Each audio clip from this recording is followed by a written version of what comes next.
రెడ్డి గారు రెహానా మొత్తానికి ఒకటైతే వాళ్ళిద్దరు ఏం మాట్లాడుకున్నారో నేను ఇంతకుముందు చెప్పినట్టు తెలియదు.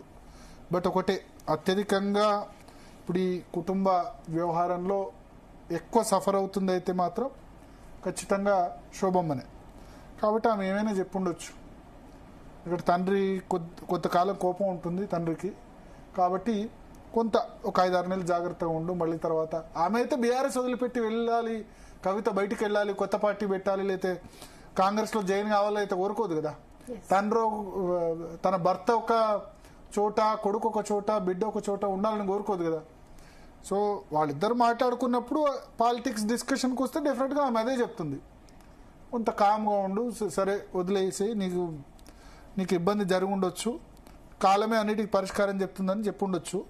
బట్ ఏం మాట్లాడుకున్నారో ఏందో అయితే తెలీదు. కానీ చెప్పిన వాళ్ళు ఏంటంటే ఆమె కవిత భర్త అనిల్ బర్త్డేకి అయితే ఆమె ఇంటికి వచ్చారు. అంతకుముందు మనవడి పుట్టినరోజు కూడా అయింది 5 days బ్యాక్, బట్ అప్పుడు రాలేదట. బట్ మొన్న బర్త్డే సందర్భంగా వచ్చానని చెప్పారు. వచ్చినప్పుడు వాళ్ళు పాలిటిక్స్ చర్చించుకున్నారా లేదా అదేమీ మనకు తెలియదు. ఎందుకంటే వాళ్ళిద్దరి మధ్య సంబంధించిన విషయం పత్రికల్లో లేకపోతే రకరకాల మీడియాల్లో రకరకాల వార్తలు అయితే రావచ్చు. అది అయితే శోభమ్మ చెప్పాలి, లేకపోతే కవిత చెప్పాలి, అంతే. వాళ్ళిద్దరు చెప్తే తప్ప ఎవరికి కూడా తెలీదు.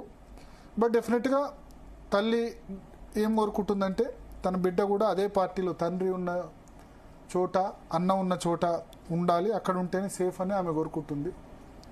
సో రాజకీయాలు ఎట్లా ఉన్నా నేను పదే చెప్పాను, కల్వకుంట్ల కుటుంబం అయితే బాగుండాలి. రాజకీయాలు ఎట్లా ఉన్నా, ఈ పార్టీలో ఉన్నా ఆ పార్టీలో ఉన్నా ఏ కుటుంబం కూడా ఆ విధంగా విడిపోకూడదు.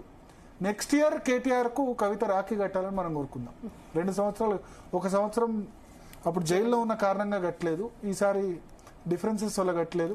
నెక్స్ట్ టైం సరే వాళ్ళు, ఎందుకంటే రాజకీయ పార్టీ విధంగా ఆమె ఆ పార్టీలో ఉండాలి, ఈ పార్టీలో ఉండాలని మనం కోరుకోకూడదు. మీడియా అది ఆమె ఇష్టం, వాళ్ళ ఇష్టం.